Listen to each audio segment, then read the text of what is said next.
वज़ीर-ए-आज़म नरेंद्र मोदी ने पीएम विश्वकर्मा कौशल सम्मान पर बजट के बाद के वेबिनार से किया खिताब। कारीगरों के मेयारी और दिलकश मसनूआत और खदमात को घरेलू और आलमी सप्लाई चेन्स के साथ जोड़ना है पीएम विकास का मकसद।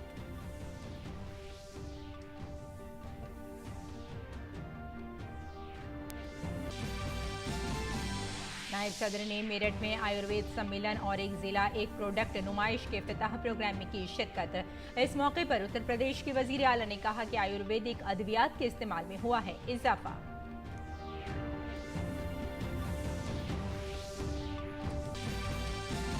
दिल्ली आबकारी बदउनवानी मामले में तेलंगाना के वजीर आला के चंद्रशेखर राव की बेटी की कविता ईडी के सामने हुई पेश। शराब घपले से मुताल्लिक ईडी के अफसरान कविता से कर रहे हैं पूछताछ।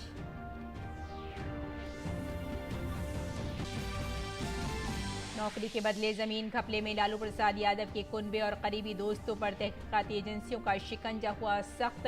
बिहार के नायब वजीर आला और लालू के बेटे तेजस्वी यादव को सीबीआई ने आज पूछताछ के लिए किया तलब।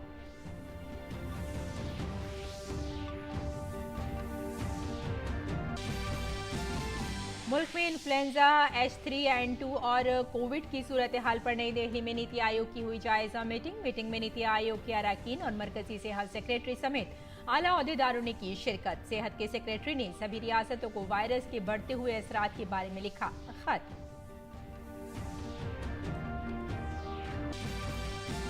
और अहमदाबाद टेस्ट के तीसरे दिन का खेल खत्म होने तक भारत ने 3 विकेट पर बनाए 289 रन। शुभमन गुल ने बनाई सेंचुरी। ख्वाजा और कैमरन ग्रीन की बदौलत ऑस्ट्रेलिया ने पहली इनिंग्स में बनाए 480 रन। आदाब नाज़रीन, खबरनामे में आपका इस्तकबाल है। मैं हूं आपके साथ रेशमा फारूकी। आइए तफसील से अब खबरों पर नजर डालते हैं। वज़ीर-ए-आज़म नरेंद्र मोदी ने आज वीडियो कॉन्फ्रेंस के जरिए पीएम विश्वकर्मा कौशल सम्मान पर पोस्ट बजट वेबिनार से खिताब किया। पीएम विश्वकर्मा कौशल सम्मान का मकसद कारीगरों को मेयारी मसनूआत और खदमात के साथ घरेलू और आलमी सप्लाई चेन से जोड़ना है। वेबिनार से खिताब करते हुए वज़ीर-ए-आज़म नरेंद्र मोदी ने स्किल इंडिया मिशन की तारीफ की। पीएम मोदी ने कहा कि इसके जरिए करोड़ों लोगों को रोजगार फराहम किया गया। बीते वर्षों में हमने स्किल इंडिया मिशन के माध्यम से, कौशल विकास केंद्रों के माध्यम से करोड़ों युवाओं की स्किल बढ़ाने, उन्हें रोजगार के नए अवसर देने का काम किया है। कौशल जैसे क्षेत्र में हम जितना स्पेसिफिक होंगे, जितनी टारगेटेड अप्रोच होगी, उतने ही बेहतर परिणाम मिलेंगे।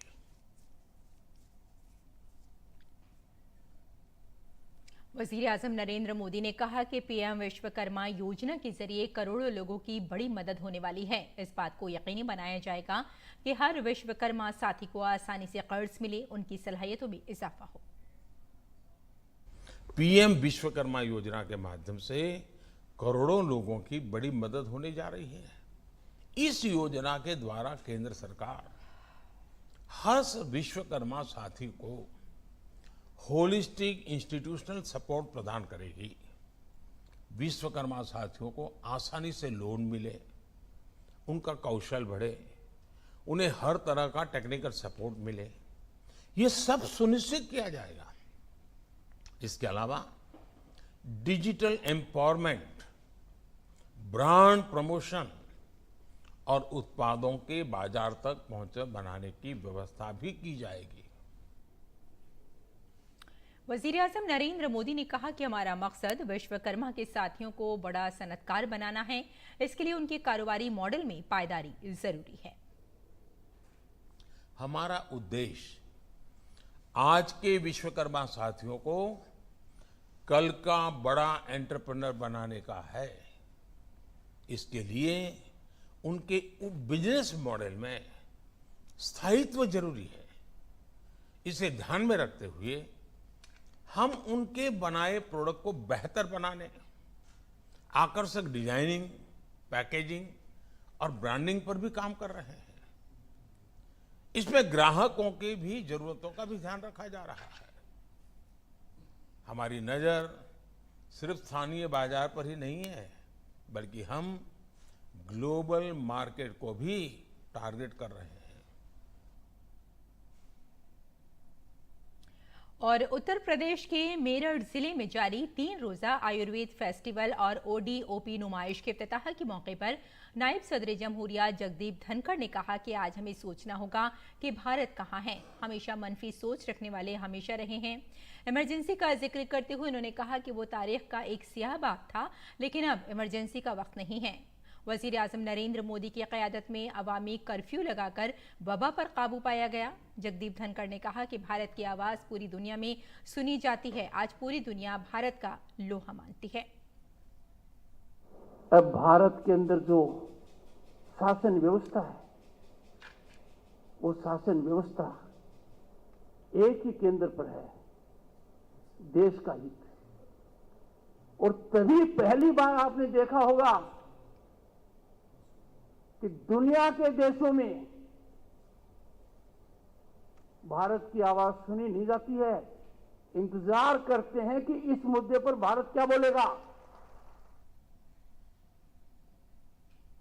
और दिल्ली आबकारी पॉलिसी मामले में मुबैना बेज़ाब्तियों से मुताल्लिक़ मनी लॉन्ड्रिंग केस में तेलंगाना के वजीर आला के चंद्रशेखर राव की बेटी के कविता आज इन्फोर्समेंट डायरेक्टोरेट यानी ईडी के दिल्ली में वाक़े हेडक्वार्टर पहुंची। कविता का नाम दिल्ली शराब घपले में सामने आया है और इसके लिए ईडी ने कविता को पूछगछ के लिए तलब किया था। इस वक्त ईडी के एहलकार कविता से पूछगछ कर रहे हैं। सीबीआई ने आज बिहार के नायब वजीर आला और आरजेडी लीडर तेजस्वी यादव को जमीन के बदले नौकरी घपले के मामले में पूछगछ के लिए तलब किया है। सीबीआई की तरफ से उन्हें भेजा जाने वाला ये दूसरा सम्मन है। पहला सम्मन 4 फरवरी को भेजा गया था। इस मामले में कल इन्फोर्समेंट डायरेक्टोरेट ने पीएमएलए के तहत तकरीबन 24 मकामात पर छापे मारे थे। मरकजी वजारत सेहत integrated disease surveillance programme IDSP network के जरिए रियासतों मरकज के ज़ेर इंतजाम इलाकों में मौसमी इन्फ्लुएंजा की सूरत हाल पर गहरी नज़र रखे हुए है। इसके अलावा वजारत मौसमी इन्फ्लुएंजा की H3N2 ज़ेली किस्म की वजह से होने वाली बीमारी और अमवात की निगरानी के साथ साथ उन पर गहरी नज़र रखे हुए है। मौसमी इन्फ्लुएंजा के सिलसिले में छोटे बच्चे और बूढ़े वो ग्रुप हैं जिनके सबसे ज़्यादा मुतासिर होने का इम्कान बताया जा रहा है। अब तक कर्नाटक और हरियाणा ने H3N2 इन्फ्लुएंजा से एक मौत की तस्दीक की है। सेहत और ख़ानदानी बहबूद की वजारत ने रियासतों मरकज़ के ज़ेर इंतज़ाम इलाकों को मरीजों की दर्जा बंदी, इलाज के प्रोटोकॉल और वेंटिलेटर के इंतजाम से मुताल्लिक़ रहनुमा खतूत जारी किए हैं।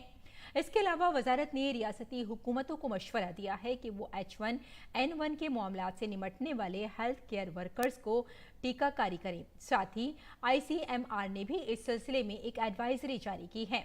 मौसमी इन्फ्लुएंजा एक शदीद सांस का इन्फेक्शन है जो इन्फ्लुएंजा वायरस की वजह से होता है।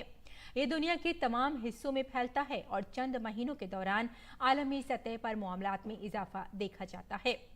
भारत में हर साल 2 बार मौसमी इन्फ्लुएंजा के सबसे ज्यादा मामले दर्ज होते हैं। पहला जनवरी से मार्च तक और दूसरा मानसून के बाद के मौसम में। मार्च के आखिर से मौसमी इन्फ्लुएंजा के मामलात में कमी मुतवक्के है। और मुल्क इस वक्त H3N2 और एडिनो वायरस से लड़ रहा है। नीति आयोग और मरकजी सेहत सेक्रेटरी ने आज इन बढ़ते हुए मामलात पर एक जायजा मीटिंग की, जिसमें तमाम मुताल्लिका मरकजी वजारतों, महकमों और तंजीमों के साथ मौजूदा सूरत हाल पर तबादला ख्याल किया गया। मरकजी सेहत सेक्रेटरी राजेश भूषण ने वायरस की बढ़ते हुए इसराती ताल्लुक से तमाम रियासतों के chief secretaries, principal secretaries, secretary सेहत को खत लिखा है। इन्फ्लुएंजा एक सालाना मौसमी रुझान है। मौजूदा मौसम इसके लिए साजगार है। राजेश भूषण ने यह भी लिखा कि integrated disease surveillance programme IDSP के तहत मुल्क भर में ILISARI मामलात में इजाफे का रुझान देखा जा रहा है।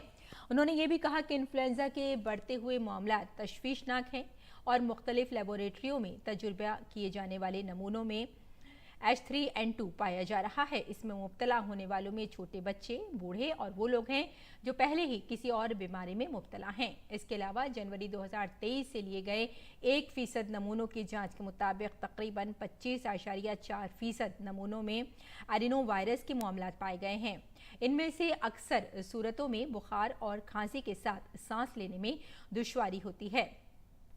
मर्ज में मुब्तला अफराद के साथ साथ हामिला खवातीन को अस्पताल में दाखिल होने की ज़रूरत पड़ सकती है। इन बीमारियों के फैलाव को रोकने के लिए खांसते या फिर छींकते वक्त मुंह को ढांपना और पुरहुजूम माहौल में मास्क का इस्तेमाल, बार बार हाथ धोना ज़रूरी है। खत में कहा गया है कि ये ज़रूरी है कि रियासती ज़िला IDSP यूनिट्स मुताल्लिक़ा इलाकों में ILI SARI के रुझान के करीब से निगरानी करें। इन मामलात की मुसलसल निगरानी ज़रूरी है। इसके साथ ही कहा गया है कि तमाम रियासतें मरकज़ के ज़ेर इंतज़ाम इलाकों को नज़रसानी शुदा रहनुमा खतूत पर अमल दरामद करना चाहिए। इसके अलावा मुरासले में कहा गया है कि अस्पताल की अद्वियात समेत तैयारियों का जायज़ा लेना ज़रूरी है। तिब्बी आलात, ऑक्सीजन वगैरह का भी मुनासिब इंतजाम होना चाहिए। और बीजेपी के कौमी तर्जुमान गौरव भाटिया ने दिल्ली में एक प्रेस कॉन्फ्रेंस से खिताब किया। उन्होंने मुख्तलिफ इलाकाई जमातों के रहनुमाओं पर तहकीकाती एजेंसियों की कार्रवाई पर बात की। इन जमातों की बदउनवानी पर बात करते हुए उन्होंने कहा कि जब तहकीकाती इदारे बदउनवानी में मुलव्विस इन इलाकाई जमातों के खिलाफ कार्रवाई कर रहे हैं तो कभी विक्टिम कार्ड खेल रहे हैं और कभी जज्बाती कार्ड खेल रहे हैं। जितने क्षेत्रीय दल भ्रष्टाचार में लिप्त हैं और उन पे जांच एजेंसियां जब कार्रवाई कर रही हैं तो वो कभी विक्टिम कार्ड खेल रहे हैं, कभी वो इमोशनल कार्ड खेल रहे हैं। और सवाल जनता ये पूछ रही है कि जो जनता के सवाल हैं उनका उत्तर आप क्यों नहीं देते हैं। गौरव भाटिया ने दिल्ली के साबिक नायब वजीर आला मनीष सिसोदिया पर की गई कार्रवाई के बारे में बात करते हुए कहा कि आम आदमी पार्टी उन्हें कड़ा ईमानदार कहती है, लेकिन सिसोदिया किसी भी सवाल का सही जवाब नहीं दे रहे हैं और कार्रवाई में ताउन नहीं कर रहे हैं। एक कट्टर ईमानदार जिनको कहती है पापी आप, उनके पूर्व के उप मुख्यमंत्री के कृत्य देखिए। अगर ईमानदार इतने होते तो जो सवाल पूछे जा रहे हैं उसका उत्तर देते, विनम्रता से देते, छुपाने के लिए कुछ नहीं है। न्यायालय कह रहा है कि किसी भी प्रश्न का उत्तर मनीष सिसोदिया नहीं दे रहे हैं और ये जांच एजेंसियों से सहयोग भी नहीं कर रहे। तो पहली बात कस्टोडियल इंटरोगेशन जरूरी है और दूसरा इनके कृत्य ये हैं कि ये प्रश्नों के उत्तर भी नहीं देंगे। बिहार के वजीर आला नीतीश कुमार को निशाना बनाते हुए बीजेपी के तर्जुमान गौरव भाटिया ने कहा कि पहले आप बदउनवानी के मामलात में लालू यादव और तेजस्वी यादव के खिलाफ कार्रवाई का मुतालबा करते थे, लेकिन अब आप इन मुतालबात से मुंह मोड़ चुके हैं। ये नीतीश कुमार जी का जनता दल यूनाइटेड के ट्विटर हैंडल से ट्वीट है। आप कह रहे थे इस पे कार्रवाई होनी चाहिए, आज कार्रवाई हो रही है तो जनता ये जानना चाहती है कि पलटू राम आपको जनता इसीलिए कहती है। आप कभी कोई स्टैंड लेते हैं और अगर सहूलियत होती है तो पलट जाते हैं। क्या आपने ये मांग नहीं करी थी नीतीश कुमार जी कि लालू प्रसाद यादव जी पे, राबड़ी देवी जी पे, तेजस्वी यादव पर भ्रष्टाचार के गंभीर आरोप है, इसलिए कार्रवाई होनी चाहिए। साथ ही उन्होंने कहा कि आज जब बदउनवानों के खिलाफ कार्रवाई हो रही है और उन्हें अदालत से भी कोई राहत नहीं मिल रही तो वो सियासी रंजिशों को उनका जिम्मेदार कैसे ठहरा सकते हैं? जब कार्रवाई हो रही है तो ये जो भ्रष्टाचारी हैं, प्रथम दृष्टया जिनको न्यायालय से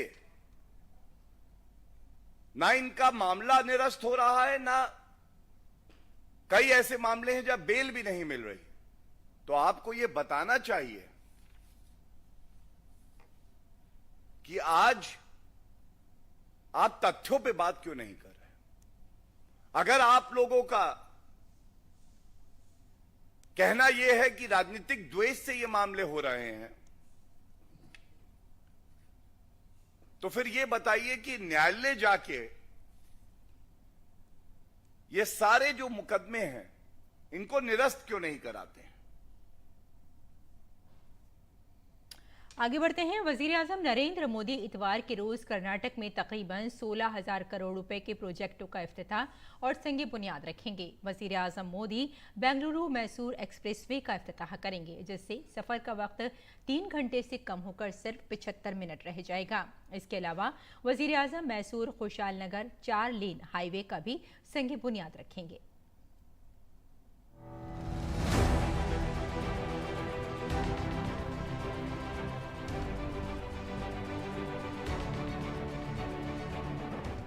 वजीर आजम नरेंद्र मोदी इतवार को कर्नाटक को तरक्की के कई तहाइफ देंगे। कनेक्टिविटी को आलमी मेयार का बनाने के लिए वजीर आजम कर्नाटक के मंडिया में कई सड़कों के प्रोजेक्टों का इफ्तिताह और संग बुनियाद रखेंगे।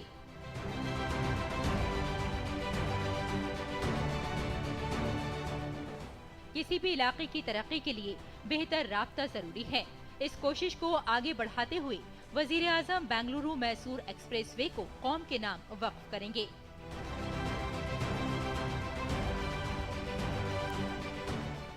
एक 118 किलोमीटर तवील सड़क की तामीर पर मुश्तमिल ये प्रोजेक्ट तकरीबन 8,480 करोड़ रुपए की लागत से तैयार किया गया है।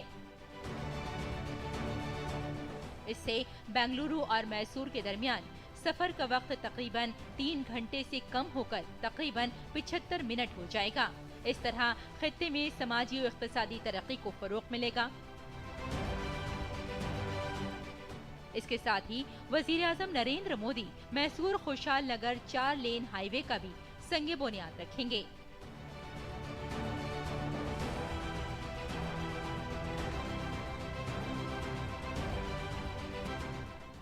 92 किलोमीटर पर मुहित इस प्रोजेक्ट को तकरीबन 4,130 करोड़ रुपए की लागत से तैयार किया जाएगा। ये प्रोजेक्ट बेंगलुरु के साथ खुशहाल नगर के ट्रांसपोर्ट रवाबित को बढ़ाने में अहम रोल अदा करेगा और सफर का वक्त तकरीबन 5 घंटे से घटकर सिर्फ 2.5 घंटे तक रह जाएगा।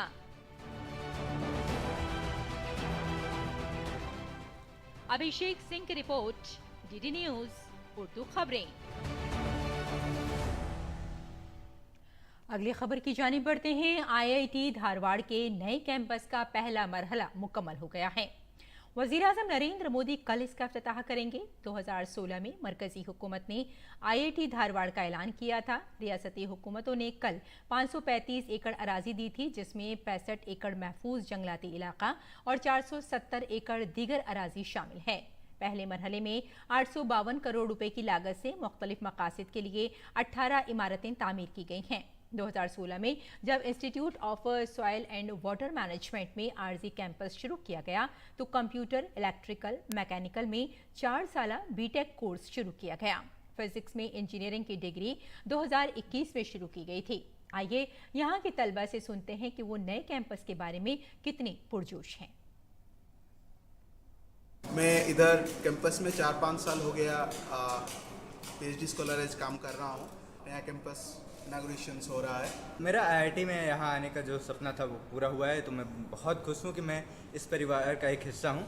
और अब ये परिवार जो थोड़ा और बड़ा होने वाला है, नई सुविधाएं जुड़ेंगी, नए लोग जुड़ेंगे और मुझे आशा है कि हम अपने देश के विकास में बहुत ही मददगार साबित होंगे। અમે નવા કેમ્પસના ઇનોગ્રેશન માટે ખૂબ જ એક્સાઇટેડ છીએ। અમને આ કેમ્પસમાં ઘણી બધી ફેસિલિટીઝ મળી છે અને અમે और પણ હેપી છીએ કારણ કે અમને નવા કેમ્પસમાં और भी સરસ ફેસિલિટીઝ મળશે એના માટે અમે ગવર્મેન્ટ ઓફ ઇન્ડિયાને થેન્ક યુ કહેવા માંગીએ છીએ. इस कैंपस में रिजर्व फॉरेस्ट है और रिन्यूएबल एनर्जी सोर्सेज का भी उपयोग किया जाएगा. ऐसे कैंपस के लिए मैं श्री नरेंद्र मोदी जी का काफ़ी आभारी हूँ. इस संस्थान की मेरे को सबसे बड़ी खूबी ये लगती है कि यहाँ के वरिष्ठ छात्र बड़े सहायक हैं और यहाँ के जो अध्यापक हैं वे बहुत अनुभवी हैं. वे बड़े उत्साह और सहनशीलता के साथ हमें पढ़ाते हैं. गवर्नमेंट ऑफ इंडिया ने हमें बहुत ही सपोर्ट किया है. अभी जैसे न्यू जनरेशन आईआईटीज़ बहुत ही जैसे 4-5 न्यू आईआईटीज़ इन्होंने की है, तो इसी तरीके से हमारा भी एक परमानेंट कैंपस नरेंद्र मोदी जी की कृपा से यहाँ पे आईआईटी धारवाड़ में इस्टेब्लिश हुआ है. इतनी सारी सुविधाएं जो हमारे लिए उपलब्ध कराई गई हैं इतने छोटे से समय पे, वो बहुत ही वंदनीय है. और जहाँ तक बात रही वो इतने बड़े कैंपस की, तो उससे हमें बहुत ज़्यादा फ़ायदा होगा कि किसी भी क्षेत्र की बात कर लें. आने वाला भविष्य आज के वर्तमान पे निर्भर करता है. तो जो फैसिलिटीज़ हमें आईआईटी धारवाड़ ने प्रोवाइड की हैं वो बहुत ही अच्छी हैं. हमें बहुत कुछ सीखने को मिल रहा है. जो यहाँ पे रिसर्च अपॉर्चुनिटीज़ है, जो यहाँ पे स्पोर्ट्स फैसिलिटीज़ है, जो कल्चरल इवेंट्स होते हैं यहाँ पे, वो बहुत अच्छे से आने वाली जो हमारी संस्कृति है उसको प्रमोट कर रहे हैं, हमें सिखाते हैं कि हम अपनी संस्कृति को आगे कैसे लेकर बढ़ सकें. हम काफ़ी उत्साहित हैं नए कैंपस को लेके. हमारे नए कैंपस में काफ़ी सारी फैसिलिटीज़ हैं जिसमें एकेडमिक्स, स्पोर्ट्स, जो कि हर तरह से होलिस्टिक डेवलपमेंट को फोकस करते हैं. यहाँ इस कॉलेज में sports, cultural, technical and academic wise बहुत ज़्यादा चीज़ें सीखा हूँ, कर चुका हूँ. अभी मैं बहुत एक्साइटेड हूँ नया कैंपस के बारे, परमानेंट कैंपस के बारे. हमारा जो पीएम मोदी जी यहाँ आके इतना बिजी शेड्यूल में आके यहाँ इनाग्रेशन कर रहे हैं, उसके लिए हम सारे स्टूडेंट्स बहुत ज़्यादा एक्साइटेड है. हमारा देश का नया इंजीनियर्स, नया एस्पिरेंट्स, नया स्टूडेंट्स को इतना लेवल पे लेके जाने के लिए कोशिश हो रहा है. उसके लिए पूरा गवर्नमेंट ऑफ इंडिया को थैंक यू कहना चाहता हूँ. मैं काफ़ी ज़्यादा उत्सुक हूँ कि हम सब उस नए कैंपस में जाएं और अपने अपने कार्यों को आगे बढ़ाएं. इसके लिए मैं आईआईटी धारवाड़ के सारे board of directors, respected deans का काफ़ी ज़्यादा शुक्रगुजार हूँ. और अंततः प्रधानमंत्री श्री नरेंद्र मोदी जी के प्रोत्साहन के कारण जो हमारा नया कैंपस बना है उसके लिए भी मैं उनको थैंक यू बोलना चाहता हूँ. ये जर्नी आगे बढ़ती रहे और बच्चों को ये मौका मिले कि आईआईटी का पार्ट बने. मतलब मैं पीएम मोदी जी को I am very grateful to PM Modi कि हमें इतनी बड़ी अपॉर्चुनिटी वो दे रहे हैं. और chief election commissioner Rajiv Kumar ने कर्नाटक में आइंदा असेंबली इंतखाबात पर कहा है कि हमने 3 दिनों में तमाम सियासी जमातों से मुलाकात की. पुलिस इंतजामिया से भी आइंदा इंतखाबात के हवाले से बातचीत की गई. 2011 की मरदमशुमारी के मुताबिक कर्नाटक में वोटरों की तादाद 6.1 करोड़ है. 224 असेंबली हलके में 2.62 करोड़ मर्द और इसके आसपास खवातीन वोटर्स हैं. इसके साथ ही उन्होंने कहा कि इलेक्शन कमीशन ने इंतखाबात में पहली बार वोट डालने वाले नौजवानों, दिव्यांगों और ख्वाजा सराओं के लिए खुसूसी सहूलियात फराहम करने पर काम किया है. चीफ इलेक्शन कमिश्नर ने कहा कि कर्नाटक एक आईटी सिटी है, इसलिए हमने इलेक्शन से मुताल्लिक तमाम मामलात और मसाइल का हल ऑनलाइन करवाने की कोशिश की है ताकि कर्नाटक के वोटरों को सहूलत हो सके. आगे बढ़ते हैं. मरकजी वजीर पीयूष गोयल ने आज 18वें भारत ऑस्ट्रेलिया मुश्तरका वजारती कमीशन की अख्तामी तकरीब में शिरकत की. उन्होंने कहा कि G20 में भारत की सदारत में दोनों ममालिक ने Indo Pacific economic framework WTO quad जैसे कई कसीर जहती प्लेटफॉर्मों के बारे में बातचीत की. उन्होंने कहा कि आज वजीर डॉन फेरल की मौजूदगी में 18वें भारत ऑस्ट्रेलिया मुश्तरका वजारती कमीशन का अख्ताम हुआ, जिसमें कई अहम मौज़ूआत पर तबादला ख्याल किया गया.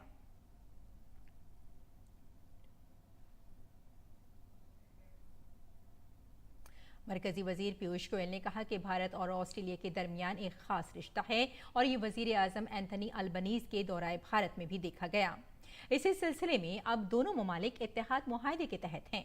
हम फन, अदब, तिजारत और सियाहत के फ़रोग के लिए 5 सालों में $100 बिलियन के हदफ के साथ काम करने का मंसूबा बना रहे हैं.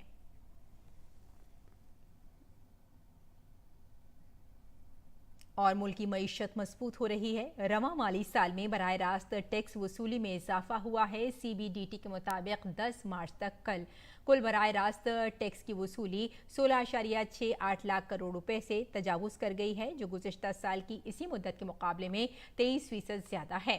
दूसरी जानिब खालिस टैक्स वसूली 13.7 लाख करोड़ रुपए रही, जो पिछले साल की इसी मुद्दत के मुकाबले में 17% ज्यादा है। यह हुकूमत की मुस्तहकम पॉलिसियों का नतीजा है कि टैक्स वसूली में इजाफे का अमल जारी है। BBC ने अपने match of the day programme से साबिक फुटबॉलर और प्रेजेंटर ग्री लाइकर को हटा दिया है। दरअसल ग्री लाइकर ने सोशल मीडिया पर बरतानिया की हुकूमत की नई माइग्रेशन पॉलिसी के हवाले से तबसरा किया था। ग्री लाइकर ने अपने ट्वीट में हुकूमत की पॉलिसी का मुवाजना 30 की दहाई में जर्मनी की जानिब से इस्तेमाल की गई वहशियाना जबान से किया। BBC का कहना है कि लाइकर ने सोशल मीडिया के रहनुमा खतूत की खिलाफ वर्जी की है, लिहाजा उन्हें match of the day programme से दस्तबरदार होने को कहा गया है। BBC ने कहा है कि रहनुमा खतूत के मुताबिक उन्हें सियासी मामलात या सियासी तनाज़ात पर फरीक बनने से गुरेज करना चाहिए। फिलहाल BBC ने कहा है कि लाइनकर इस वक्त वापस नहीं आ सकते जब तक सोशल मीडिया के इस्तेमाल पर कोई मुआहदा नहीं हो जाता। दूसरी जानिब BBC के इस इक़दाम को हर तरफ से तनकीद का निशाना बनाया जा रहा है।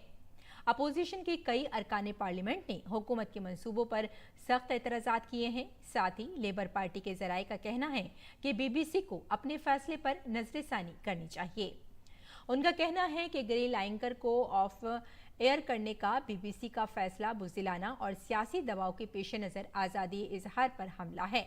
इसके साथ ही स्कॉटलैंड की फर्स्ट मिनिस्टर निकोला ने कहा है कि BBC के फैसले को सियासी दबाव के तहत इजहार राय की आज़ादी पर हमला करार दिया गया है। अहम बात यह है कि लाइनकर 1999 से मैच ऑफ द डे की मेज़बानी कर रहे हैं और BBC के सबसे ज़्यादा मुआवजा पाने वाले स्टार हैं, जिन्होंने 2020-21 में तकरीबन 1.35 मिलियन पाउंड की कमाई की। साबिक फुटबॉलर पहले भी अवामी तौर पर मुहाजिरीन के लिए बेहतर हुकूक और तहफ़्फ़ुज़ का मुतालबा करते रहे हैं। लाइनकर ब्रेक्जिट जैसे मामलात पर भी हुकूमतों पर तनकीद करते रहे हैं। उनके तबसरों को सोशल मीडिया पर बड़े पैमाने पर पजीराई मिली है। ईरान और सऊदी अरब ने जुमे को 7 साल की अदावत के बाद ताल्लुकात बहाल करने पर इत्तेफाक राय किया। दोनों ममालिक की अदावत ने खलीज में अमन इस्तेहकाम और सलामती के लिए खतरा पैदा कर दिया था। इसने मशरक़ी वस्ता में यमन से शाम तक तनाज़ात को भी हवा दी है। इस मुआहदे का ऐलान मशरक़ी वस्ता की 2 हरीफ ताकतों के आला सिक्योरिटी हुक्काम के दरमियान बीजिंग में 4 दिन पहले नामालूम मुज़ाकरात के बाद किया गया।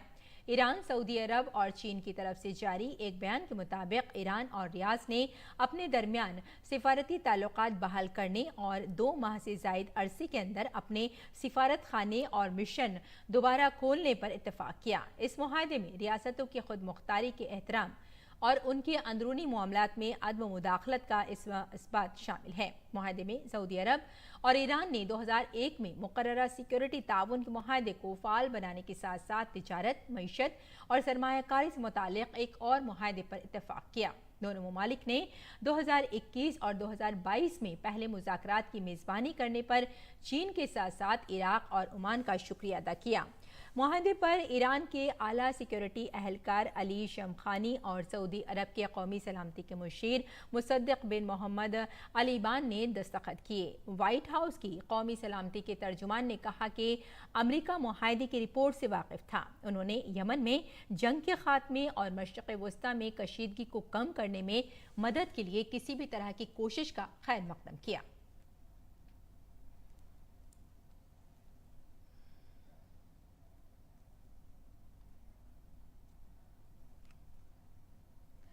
तो नाज़रीन, खबरनामे में फ़िलहाल इतना ही। इजाज़त दें। आदाब।